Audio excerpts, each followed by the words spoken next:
Hello everyone. कल हम BSc first year में पेपर सेकंड हायर इनवर्टिब्रेट्स में क्रॉन के अंतर्गत ब्लड वेस्कुलर सिस्टम ऑफ पहले मन पढ़ रहे थे। कल हमने इसमें इसके हार्ट के डायग्राम, इसके बाद हार्ट से जो आर्टरीज निकलती हैं जो कि डिफरेंट पार्ट से, बॉडी के पार्ट से इम्प्योर ब्लड को कलेक्ट करती हैं तथा प्योर ब्लड को बॉडी के डिफरेंट पार्ट्स में भेजने का कार्य करती है, उसको डिस्कस किया था। इसके बाद कल हमने जो डिस्कस किया था इसमें पेरिकार्डियम को डिस्कस किया था, पेरिकार्डियम के बाद हार्ट को डिस्कस किया था। आज हम हार्ट से जो पहली मौन का हार्ट होता है, हृदय होता है, उससे कौन कौन सी आर्टरी निकलती हैं, वह किस किस ऑर्गन्स तक जाती हैं, उसको डिस्कस करेंगे। शुरू करते हैं आर्टरीज।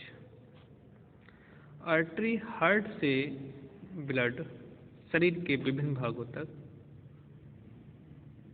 हार्ट से ब्लड शरीर के विभिन्न भागों तक पतली ट्यूब जैसी आर्टरी के द्वारा जाता है। प्रमुख आर्टरी निम्न है। Number 1, median ophthalmic artery.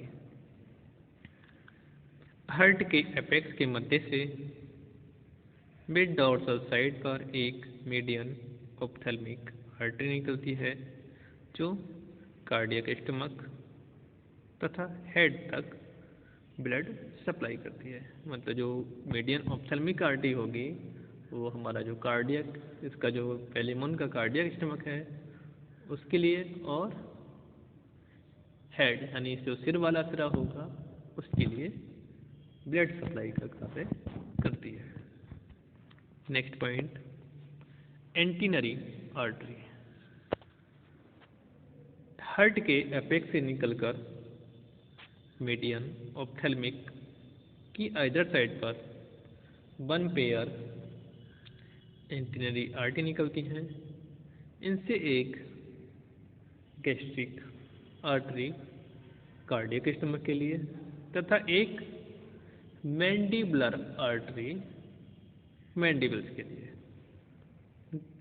Stomach के लिए गैस्ट्रिक, मैंडिबल्स के लिए मैंडिबुलर आर्टरी, और एक पेरिकार्डियल आर्टरी किसके लिए? पेरिकार्डियल, पेरिकार्डियम के लिए जाती है। इसके बाद यह है एक डॉर्सल तथा एक वेंट्रल ब्रांच में बढ़ जाती है। किसमें बढ़ जाती है? एक डॉर्सल और दूसरी वेंट्रल ब्रांच। डॉर्सल तथा वेंट्रल ब्रांच में बढ़ जाती है। वेंट्रल ब्रांच से एंटीन्यूल, एंटीना, रीनल ऑर्गन के लिए ब्लड सप्लाई किया जाता है। किस किस के लिए? जो वेंट्रल साइड की आर्टरी है वो किसके लिए ब्लड सप्लाई करेगी? एंटीन्यूल्स के लिए, एंटीना के लिए, रीनल ऑर्गन्स के लिए ब्लड सप्लाई करती है। डॉर्सल ब्रांच से ऑप्टिक आर्टरी आइज के लिए,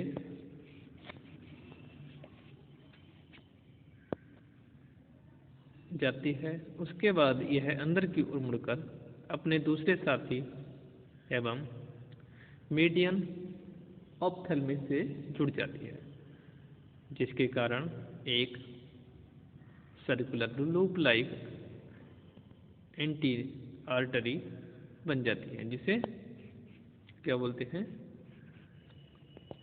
सर्कुलस सेफेलिकस कहते हैं। इसी से 1 पेयर रोस्ट्रम के लिए रोस्ट्रल आर्टरी जो कि रोस्ट्रम तक जाती है, निकलती है। थर्ड पॉइंट, हेपेटिक एंटीनरी आर्टरी। जो थर्ड वाली आर्टरी है हेपेटिक एंटीनरी आर्टरी, यह तीसरी शाखा के पीछे से निकलती है। जो थर्ड शाखा थी उसके पीछे से निकलती है, जो हेपेटोपेनक्रियाटिक आर्टरी कहलाती है, जो कहाँ तक जाती है? हेपेटोपेनक्रियास, जहाँ पर लीवर वाला पोर्शन होता है वहाँ तक ये जाती है। Next point, mid posterior artery. यह आर्टरी छोटी लेकिन मजबूत होती है और हार्ट के पश्चभाग से निकलकर दो भागों में बंट जाती है। मतलब जो हृदय वाला सिरा है का जो पोस्टीरियर एंड है वहाँ से निकलकर टू पार्ट में बंट जाती है, एक सुप्रास्टेनल आर्टरी और दूसरी डोर्सल एब्डोमिनल आर्टरी। अब बात करते हैं स्टर्नल आर्टरी।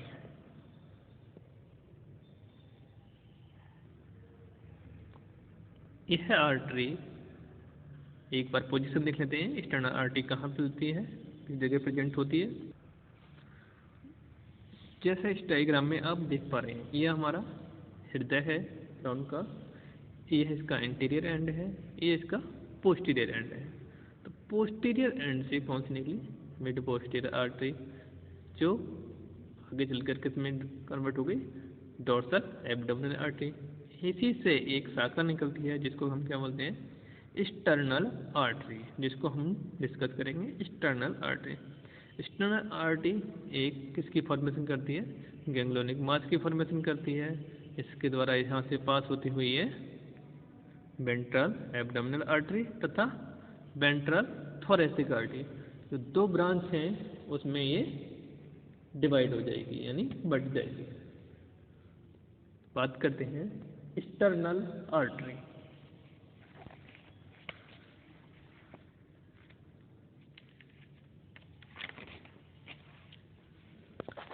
यह आर्टरी लार्जेस्ट व थिकेस्ट होती है। लार्जेस्ट से मतलब ये जो अन्य आर्टरीज हैं उनकी तुलना में काफ़ी लंबी है और काफ़ी मोटी है। जो अन्य आर्टरीज हैं हमारी उनकी तुलना में इसकी लंबाई भी ज़्यादा है और मोटाई भी ज़्यादा है, जो डोर्सल साइड से निकलकर वेंट्रल साइड की तरफ मुड़ जाती है। मतलब डोर्सल से वेंट्रल की तरफ मुड़ जाती है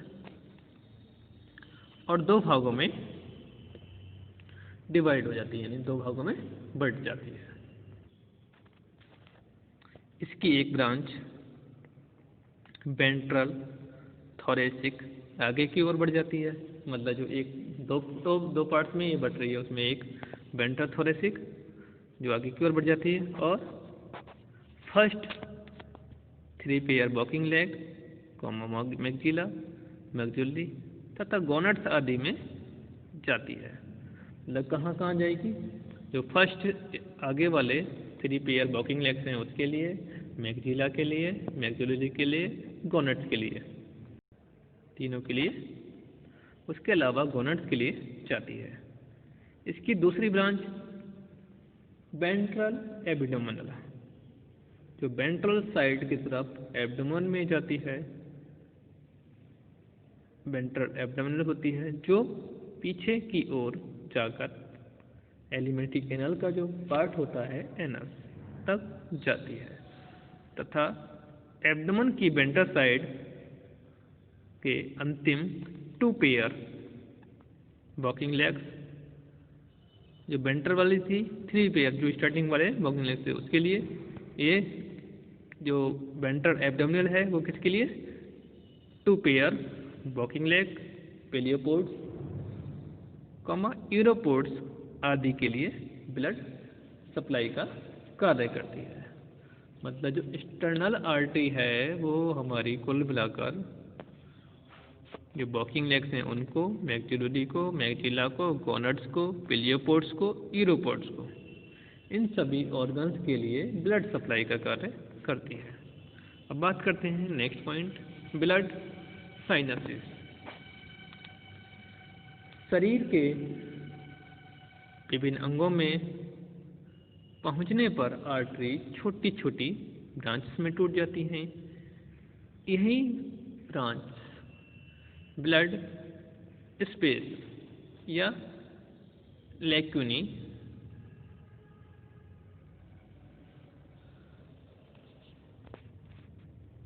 में समाप्त होती हैं। सभी साइनसेस आपस में मिलकर 1 पेयर बड़े वेंट्रल साइनसेस बनाती है। Next point, blood channels. अगर ब्लड चैनल्स की बात की जाए तो प्रॉन की बॉडी में बहुत सारी आर्टरीज होती हैं जो एफरेंट तथा एफरेंट दोनों का कार्य करती हैं। एफरेंट में इम्प्योर ब्लड आता है और एफरेंट में प्योर ब्लड आता है। जो बॉडी के हमारे विभिन्न ऑर्गन्स हैं उनसे इम्प्योर ब्लड को कलेक्ट करने का काम कौन सी करती हैं? एफरेंट। इसी प्रकार बॉडी के डिफरेंट पार्ट को प्योर ब्लड सप्लाई से कार्य करने के एफरेंट। बात करते हैं ब्लड चैनल्स की। प्रत्येक वेंट्रल साइनस से 6 एफरेंट ब्रांच चैनल्स निकलती हैं जो इम्प्योर ब्लड को अपनी अपनी साइज के गिल्स तक लाती हैं। मतलब जो इम्प्योर ब्लड है उसको कहाँ पहुँचाएंगे? गिल्स में। गिल्स में जो वाटर से ऑक्सीजन कंज्यूम की जाती है वो उस ब्लड में मिक्स कर दी जाती है और जो CO2 होती है उस ब्लड में उसको गिल्स के द्वारा रेस्पिरेटरी मैकेनिज्म के थ्रू वाटर में छोड़ दिया जाता है। वाटर से O2 को ऑब्जर्व करके ब्लड में मिक्स कर दिया जाता है, तो जो CO2 थी उसको कंज्यूम करके ब्लड में रिलीज कर दिया जाता है।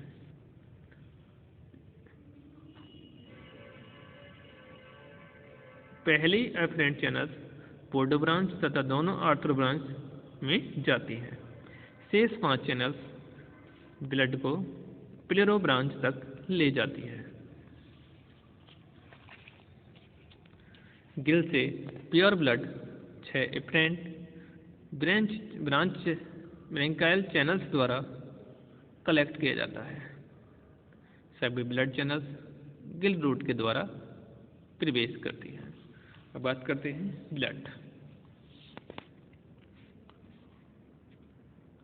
प्रॉन में blood colourless thin water like liquid होता है जिसमें अमीबा जैसे वाइट ब्लड सेल्स या ल्यूकोसाइट, इसको भी हम WBC बोलते हैं, पाए जाते हैं। यह फैगोसिटिक होते हैं।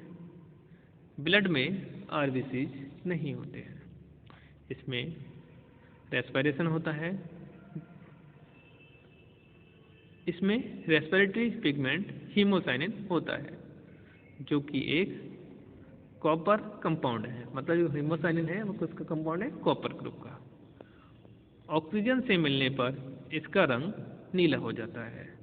प्रॉन की ब्लड में थक्का बनने की क्षमता भी पाई जाती है। मतलब अगर ब्लड की क्लॉटिंग हो तो वहाँ पर थक्का भी, मतलब ब्लड निकल रहा हो तो वहाँ पे क्लॉटिंग भी हो जाती है, उसका थक्का भी जम जाता है। तो आज हमने प्रॉन में सर्कुलेटरी सिस्टम या ब्लड वेस्कुलर सिस्टम को डिस्कस किया। कल हम प्रॉन के ही नेक्स्ट सिस्टम डाइजेस्टिव सिस्टम को डिस्कस करेंगे। तब तक के लिए धन्यवाद।